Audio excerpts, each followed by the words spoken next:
Béziers-Perpignan reste ce derby toujours savoureux, surtout quand il concerne la course à la qualification entre deux équipes restant sur deux résultats probants.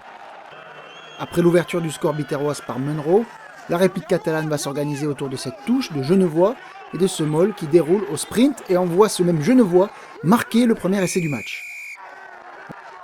On va revoir le magnifique travail du pack catalan, bien emmené par le pilier Milo et l'USAP de mener 5-3, puis 7-3 après transformation de Bousquet.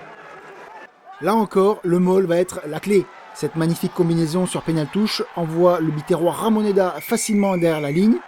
On revoit la prise de balle de Lokotui qui libère rapidement pour son troisième ligne, qui contourne et fait parler sa puissance sur cet essai non transformé. La SBH creuse l'écart et mène 20-10. Malgré quelques tensions, l'arbitre M. Blasco-Baquet renvoie tout son monde au vestiaire sur ce score de 20-10 pour Béziers. Les actions se succèdent, les Héroltais dominent toujours et Perpignan est arc-bouté en défense. Mais décidément, la recette pour marquer dans ce derby à la Méditerranée, c'est le Moll. Après cette pénale-touche parfaitement captée par Lambé sur lancé de Fualo, le ballon porté s'organise autour de ce même Lambé. Tout le paquet d'avant se regroupe autour du premier bloc de saut. On fixe, on désaxe, on progresse. Et c'est bien le troisième ligne Jean-Baptiste Barrère qui achève ce merveilleux travail des avants biterrois en coin. Ralenti sur ce deuxième essai de la SBH, et de 20-10, on passe à 25-10 au panneau d'affichage. Si Perpignan avait craqué à Narbonne il y a peu, aussi dans un derby, l'USAP se reprend à un quart d'heure de la fin, ici à Béziers. Et sa mêlée dominatrice durant tout le match va enfin être récompensée. Le 8 de Vincent Ehor enfonce tout sur son passage. Avantage signalé, mais le capitaine Karl Château n'en a pas besoin pour marquer ce deuxième essai transformé de l'USAP.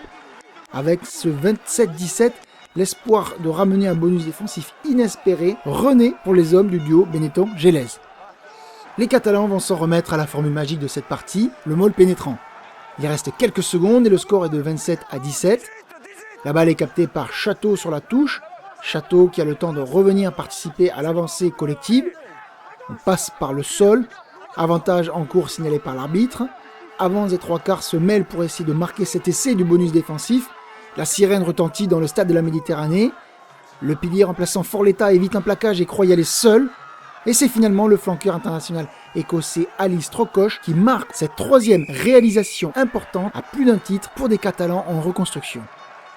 On revoit cet essai de l'écossais casqué, synonyme de bonus. Jonathan Bousquet n'a même pas besoin de transformer. Et ça tombe bien, sa tentative heurte le poteau avant de sortir. Le score final est donc de 27-22. Béziers s'installe avec cette victoire confortablement sur les hauteurs du classement de cette Pro D2, quand Perpignan continue de se rassurer sous la coupe de son nouveau coach Philippe Benetton.